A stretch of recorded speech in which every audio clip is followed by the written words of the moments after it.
If you had told me 5 years ago that the hardest part of becoming a multimillionaire would be dealing with my own family, I would have laughed in your face. When people dream of getting rich, they picture yachts, exotic cars, and private islands. They don't picture sitting in a dimly lit, modestly furnished first-floor apartment, listening to the agonizing, rhythmic thumping of a heavy bass line vibrating through the ceiling plaster at 3 in the morning, courtesy of their own blood relatives. But that is exactly where I found myself, clutching a lukewarm mug of chamomile tea, staring at the ceiling, and plotting a legal reckoning so absolute that it would forever alter the trajectory of my family tree. To understand the sheer scale of the audacity I was dealing with, you have to understand the dynamic of my extended family. I am 26 years old. For the first 24 years of my life, I was universally regarded by my aunts, uncles, and cousins as the quiet, odd one. While my cousins were off joining fraternities, leasing entry-level luxury sedans with their parents' money, and loudly bragging about their summer internships at their father's golf buddies' wealth management firms, I was sitting in a cramped, unair-conditioned studio apartment with 3 computer monitors coding. I missed family barbecues, I skipped Thanksgiving dinners, and I rarely posted on social media. I was a ghost, entirely consumed by the software startup I had co-founded with 2 friends from college. My family, particularly my Aunt Susan and Uncle Richard, viewed my path with thinly veiled pity. To them, I was the struggling computer nerd who refused to get a real job. My cousins, Brandon and Kyle, were the golden children of the family. Brandon, 28, and Kyle, 27, were the quintessential peaked-in-college frat bros, who somehow managed to carry that obnoxious energy well into their late 20s. They were loud, deeply entitled, and possessed an unearned arrogance that bordered on pathological. Whenever I did show up to family events, usually exhausted and wearing a plain hoodie, they would go out of their way to mock me. "Still typing away in the dark, buddy," Brandon would sneer, adjusting the cuffs of a tailored shirt he definitely didn't pay for. "Let me know when you need a real job. My dad's firm is always looking for its support to plug in the printers." I always just smiled, nodded, and kept my mouth shut. I never felt the need to boast, primarily because my validation didn't come from my family's approval. It came from the complex algorithms I was building. Then the buyout happened. It wasn't a gradual transition into wealth. It was an overnight seismic shift. A major Silicon Valley tech conglomerate had been eyeing our data optimization software for months. After grueling negotiations, endless audits, and sleepless weeks, the paperwork was signed. My share of the buyout was staggering. It was the kind of money that makes you physically lightheaded when you look at your banking app. We are talking high 8 figures. I was 25 and I never had to work another day in my life if I didn't want to. But I didn't want to buy a yacht, and I certainly didn't want to buy an exotic car. I am, at my core, a deeply introverted and practical person. I wanted stability, quiet, and passive income. I consulted with a high-end financial advisor and an ironclad team of corporate lawyers. We set up an anonymous LLC, let's call it Apex Holdings, nested within a trust, layered with NDAs. Through Apex Holdings, I began investing in real estate. My crown jewel was a beautiful, newly renovated boutique apartment building in an upscale, highly desirable neighborhood in the city. It had 12 units in total, characterized by exposed brick, massive windows, and top-of-the-line appliances. The penthouse units were stunning, sprawling spaces with private rooftop access.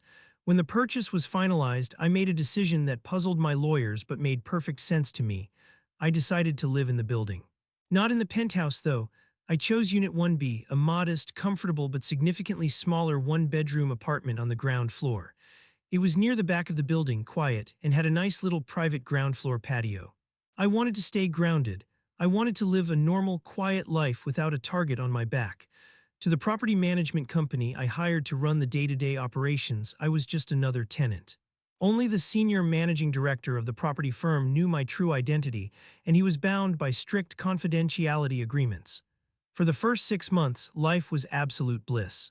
I read books, I took long walks, I dabbled in angel investing, and I enjoyed the profound peace of my quiet apartment.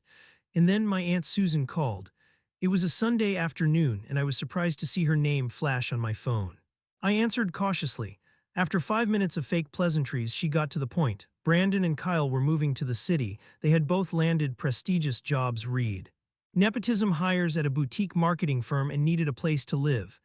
They've been looking at apartments, and it's just so expensive out there, Aunt Susan sighed, her voice dripping with artificial distress.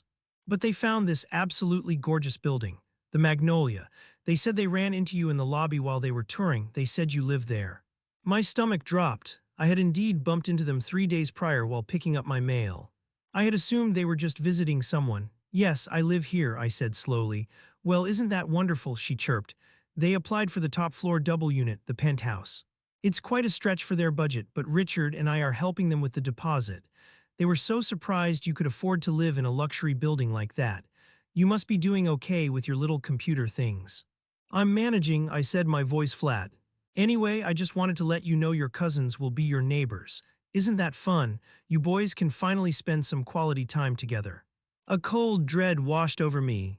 Brandon and Kyle moving into the penthouse meant they would be directly above the stack of units that ended with mine. The building's layout meant their massive, sprawling balcony was situated directly over my modest ground floor patio. I immediately called my property manager, David. David, did we approve an application for Brandon and Kyle? Yes, sir, David replied promptly. Their credit checks cleared, heavily co-signed by their father, of course. We processed it yesterday. Is there an issue? We can find a technicality to deny them if you wish. I hesitated. I could stop it right then and there. But a part of me, the part that still felt the lingering sting of 2 decades of family mockery, was curious. I wanted to see how they would act. I wanted to observe them in the wild, unbothered by the knowledge of my wealth. No, I said finally. Let them move in, treat them exactly like any other tenant. Absolutely no special treatment, and under no circumstances do you reveal my ownership. Understood, sir. They moved in on a Friday. The peace of my sanctuary was shattered almost instantly. The nightmare began on their very first weekend. I was sitting in my living room enjoying a quiet evening when the ceiling suddenly began to vibrate. It wasn't just loud music. It was the kind of heavy, club-level bass that rattles the fillings in your teeth. I could hear a massive crowd of people laughing, shouting, and stomping around upstairs. It sounded like a stampede of rhinos wearing high heels. I tried to ignore it. I put on noise-canceling headphones. I tried to focus on a book. By 1 a.m., the noise had only escalated. My light fixtures were visibly shaking. I decided to go upstairs, hoping a polite request would smooth things over. I took the elevator to the top floor and knocked on the penthouse door. The music was deafening in the hallway. I had to pound my fist against the heavy wood just to be heard. The door swung open, revealing Brandon. He was holding a red plastic cup, his eyes slightly glazed, a smug grin plastered across his face. Behind him, the massive apartment was packed with people I didn't recognize. Well, well, well, Brandon yelled over the music, looking me up and down. If it isn't the basement dweller, what's up, man? Come to finally get a taste of the high life. Brandon, it's 1 a.m., I said, keeping my tone even and reasonable. The music is incredibly loud, my ceiling is shaking. Could you please turn the bass down? Brandon rolled his eyes, taking a slow sip from his cup. Relax, bro, it's the weekend. We're having a housewarming party, don't be such a buzzkill. I don't mind you having a party, I said. Just lower the volume, people are trying to sleep. Kyle suddenly appeared behind Brandon, wrapping an arm around his brother's shoulder. What does the little renter want? Kyle sneered, slurring his words slightly. Complaining about the noise. Look, man, when you pay penthouse rent, you get to make penthouse noise. Maybe if you worked a little harder, you wouldn't be stuck in the cheap seats on the bottom floor. Just turn it down, I said firmly, my patience evaporating. Yeah, we'll get right on that, Brandon smirked. He slammed the door in my face. I stood in the hallway for a moment, my jaw clenched. I walked back down to my apartment. The music did not go down. In fact, 10 minutes later, I swear the bass actually got louder. That first party was merely the prologue to a relentless campaign of disrespect. Over the next 3 months, my life became a living hell. Brandon and Kyle treated the luxury building like their own personal fraternity house. They threw massive parties at least 3 nights a week, completely disregarding the building's quiet hours policy. But the noise was only the beginning of the property damage. My ground floor patio, which I had painstakingly decorated with expensive outdoor furniture and an array of rare potted plants, became the designated dumping ground for their balcony overflow. Every Sunday morning, I would wake up to find my patio littered with empty beer cans, cigarette butts, and sticky puddles of spilled liquor that had dripped down through the slats of their balcony. I would spend my Sunday mornings cleaning up their biohazards in silence. The breaking point, the moment I decided that simple eviction wasn't going to be enough, happened in late October. I had been out of town for a weekend attending a tech conference. I returned late Sunday evening, exhausted and looking forward to my own bed. As I unlocked my front door, a foul, damp smell hit my nostrils. I flipped on the lights and froze. My living room was a disaster zone. A massive water stain had blossomed across the ceiling, the drywall sagging dangerously. Dirty, grayish water was actively dripping from the ceiling directly onto my custom-built desktop computer, my expensive ergonomic chair, and a Persian rug that I had bought as a gift to myself after the buyout. The damage was catastrophic. The electronics were fried, the furniture was soaked, and the hardwood floors were beginning to warp. I instantly called the emergency maintenance line. When the building's plumber arrived and investigated, the source of the flood was obvious. Brandon and Kyle had hosted a massive beach-themed party over the weekend. They had thought it would be hilarious to buy a large, inflatable kiddie pool, set it up on their balcony, and fill it with a hose attached to their kitchen sink. At some point during their drunken revelry, the pool had been punctured. Hundreds of gallons of water had poured directly onto the floor of their balcony, seeping through the concrete, bypassing the drainage system due to the sheer volume, and flooding directly into the walls and ceiling of my apartment below. The property manager, David, was furious when he saw the damage. "Sir, I can have them evicted by the end of the week for this," he told me, standing amid the wreckage of my living room. "This is gross negligence. The damage to the subflooring alone is going to be in the tens of thousands." "No," I said quietly, staring at my ruined computer monitors. The cold, calculating part of my brain, the part that used to map out complex algorithms, was taking over. "Don't evict them, not yet. Have the contractors assess the total cost of the damage, including the structural repairs, the flooring, and my personal property. Bill it to their account, but do not issue an eviction notice." David looked at me like I was insane. "Are you sure, sir?" "I'm positive, and David, have the security team pull every single second of CCTV footage from the lobby, the elevators, and the hallways involving them or their guests from the past 3 months. Log every noise complaint from the other tenants. Compile a master file." "Yes, sir." The next day, the management company sent Brandon and Kyle a formal notice regarding the water damage and a bill for the initial emergency repairs. How did they react? By doubling down on their entitlement. I was at a family Thanksgiving dinner a week later. I hadn't wanted to go, but I knew I needed to maintain the facade to see my plan through. Brandon and Kyle were holding court in the center of my aunt's living room, loudly complaining about the draconian management of their new building. "The place is a joke," Brandon was telling my Uncle Richard, sipping on a scotch. "The pipes burst in our apartment because of cheap construction, and the building tried to blame us for it. They sent us this ridiculous bill." "Did you pay it?" Uncle Richard asked, frowning. "Hell no," Kyle chimed in, laughing. "Dad's lawyers sent them a letter telling them to back off, and they haven't said a word since. They know they can't mess with us. They're terrified of a lawsuit." I sat quietly in the corner, eating my turkey. What they didn't know was that the lawyer's letter they sent had been immediately forwarded to me. I had simply told David to file it away for later. I wasn't backing off, I was letting the rope get longer. Then Brandon spotted me in the corner. His eyes lit up with malicious glee. He walked over, Kyle trailing behind him like a loyal hyena. "Hey, cousin," Brandon said loudly, ensuring the rest of the room could hear. "Sorry to hear about your apartment getting a little wet. Good thing you don't own any expensive stuff, right?" "It was a minor inconvenience," I said calmly. "Yeah, well, it might be more than an inconvenience soon," Brandon leaned in, lowering his voice to a conspiratorial whisper, though the smirk never left his face. "Just a heads up, buddy, we've been talking to the building management about you." I raised an eyebrow. "Oh. Yeah, see, Kyle and I have a buddy from our frat, Chad. Chad's looking for a place in the city, but he wants to be in our building. He wants a ground floor unit, yours specifically." "Is that so?" "Yep," Kyle grinned. "So we've been helping the process along. We've been filing noise complaints against you for the past month. Saying you play loud video games late at night, saying you smoke on your patio and the smell comes up to us. Management takes that stuff super seriously. 3 strikes and you're out, man. I'd start looking for a new basement to crawl into. Chad's going to love your spot once we get you evicted." They were trying to frame me to steal my apartment for their friend. They were blatantly bragging about filing fraudulent complaints to my own property management company, a company that reported directly to me. I looked at Brandon, I looked at Kyle. I didn't get angry, I didn't yell, I just smiled. It was a genuine, terrifyingly calm smile. "Wow," I said softly, "that's a really solid plan, guys. I guess I better start packing." Brandon laughed, patting me condescendingly on the shoulder. "Don't worry, I'm sure there's a cheap motel outside the city limits you can afford. We'll even help you carry your computer monitor to your car." They walked away, high-fiving each other. I left the dinner early. As soon as I got to my car, I called David. "David," I said, Are the repair estimates for the water damage finalized?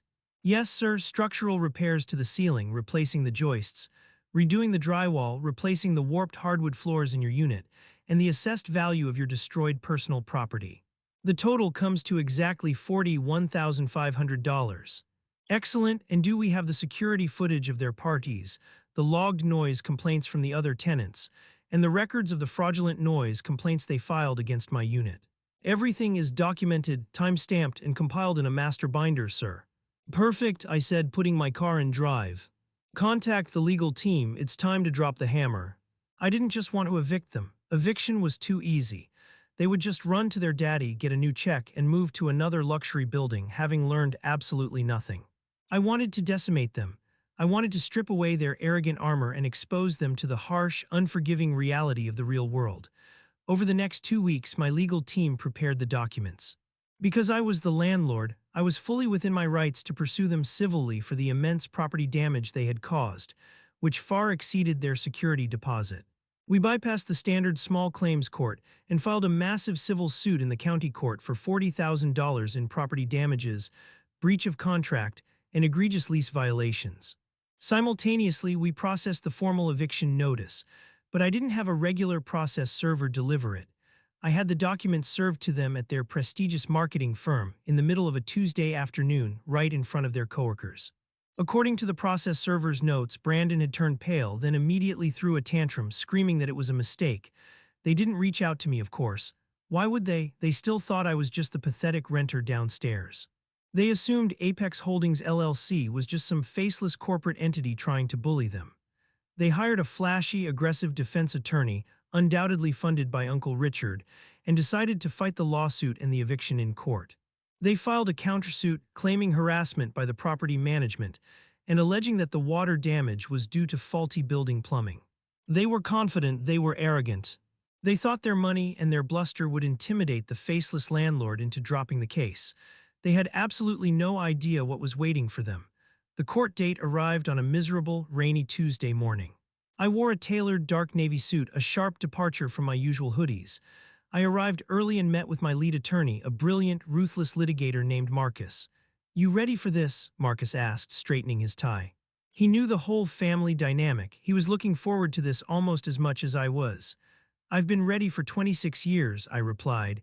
We walked into the courtroom and took our seats at the plaintiff's table. A few minutes later, the heavy wooden doors swung open and the antagonists arrived. Brandon and Kyle walked in, flanking their flashy attorney. They were wearing expensive suits, their hair perfectly gelled. Uncle Richard and Aunt Susan were right behind them, looking deeply annoyed that they had to waste their morning in a courthouse. They walked down the aisle with the swagger of people who believed they owned the room. They took their seats at the defense table. Brandon leaned back, whispering something to Kyle, and they both chuckled. Then Brandon lazily scanned the courtroom. His eyes swept over the empty gallery, moved past the bailiff, and finally landed on the plaintiff's table. He saw my attorney, Marcus, looking over some files. Then his eyes shifted to the man sitting next to Marcus. Me, I was sitting comfortably, my hands steepled on the table, looking directly at him. The physical transformation of Brandon's face was something I will cherish for the rest of my life. It was a masterclass in the sudden, violent shattering of reality. The smug smile froze on his face, his brow furrowed in utter confusion. He squinted as if trying to clear a mirage from his vision. He nudged Kyle aggressively and pointed subtly in my direction. Kyle looked over, his jaw literally dropped. The color drained from his face so fast he looked like he might pass out. I saw them whispering frantically to their attorney. Their attorney looked over at our table, frowned, and whispered back. Brandon started shaking his head aggressively, his face turning a blotchy red. Uncle Richard, noticing the commotion, leaned forward and followed their gaze. When he saw me sitting at the table representing Apex Holdings LLC, his eyes widened to the size of dinner plates. The bailiff called the court to order, and the judge, a stern-looking woman with zero tolerance for nonsense, took her seat. "All right," the judge said, looking down at her docket. "We are here for the civil case of Apex Holdings LLC versus Brandon and Kyle." She read off their last name. "Counsel, please state your appearances." Marcus stood up. Marcus Vance, representing the plaintiff, Apex Holdings LLC, and its sole owner and managing director, who is present today. The defense attorney stood up, looking visibly flustered. He had clearly been informed by his clients that I was just a broke tenant, and he was now realizing he was walking blind into a massive trap. Yes, Your Honor. Thomas Reynolds, representing the defendants. Very well, the judge said.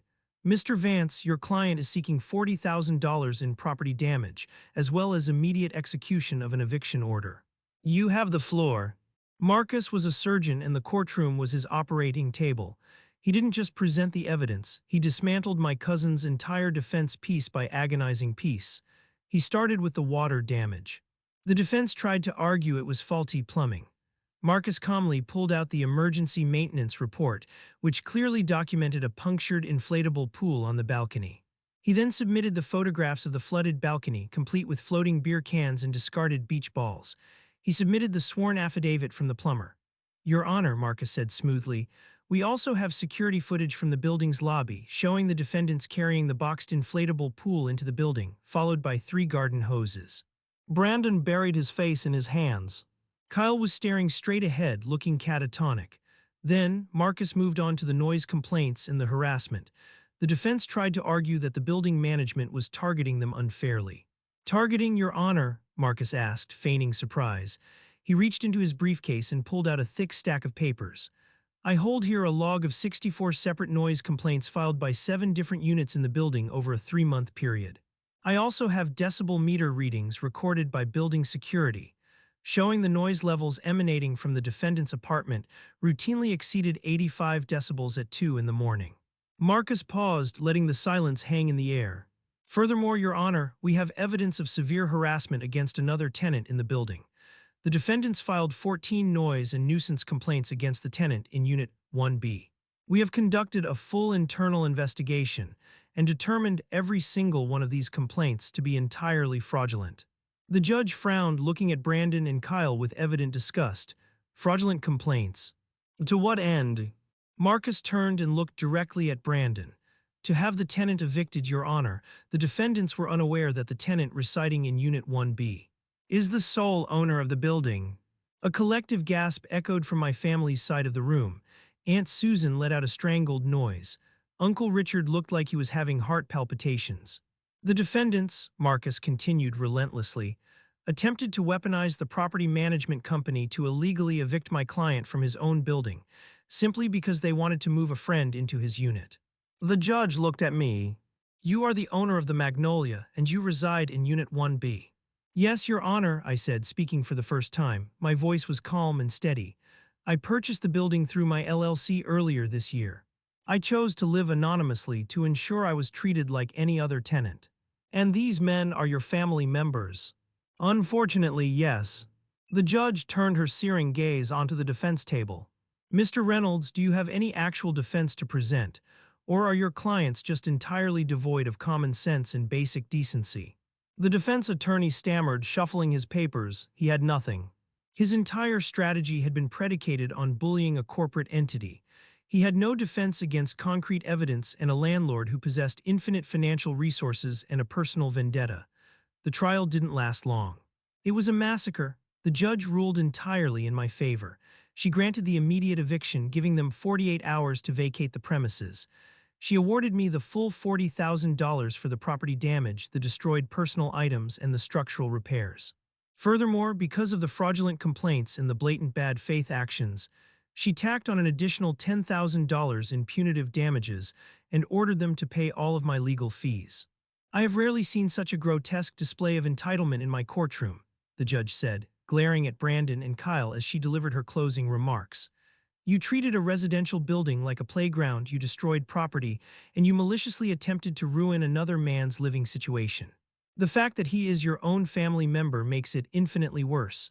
You are incredibly lucky he did not pursue criminal vandalism charges. She slammed her gavel. We are adjourned. As the courtroom cleared, I remained seated at the plaintiff's table, slowly packing my documents into my briefcase. I could hear furious, hushed arguing coming from the hallway outside. I walked out of the double doors and found my family standing in the corridor.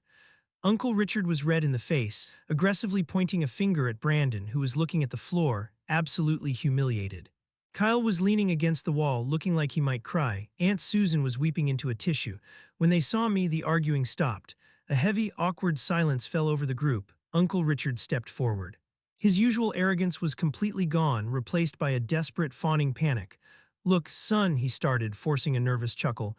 "This got way out of hand. The boys, they were stupid. They made a mistake, but your family.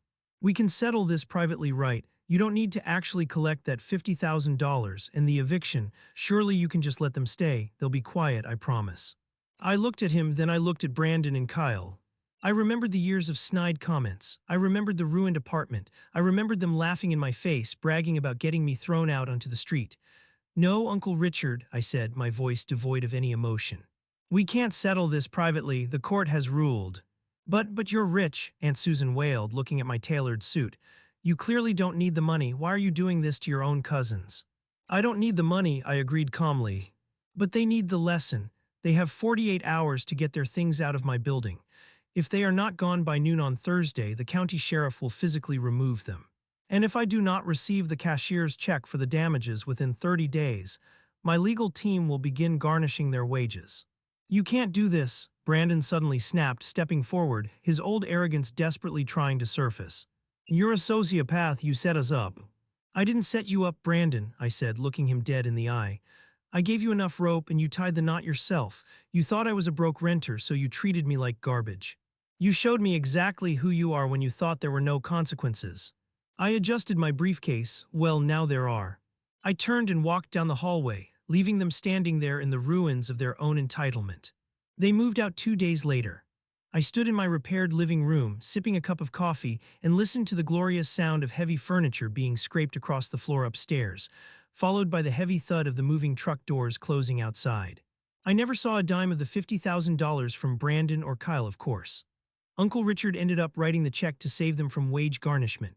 From what I heard through the family grapevine, Uncle Richard was so furious about the financial hit and the public humiliation that he cut off their allowances, forced them to move back to the suburbs, and made them pay him back out of their salaries.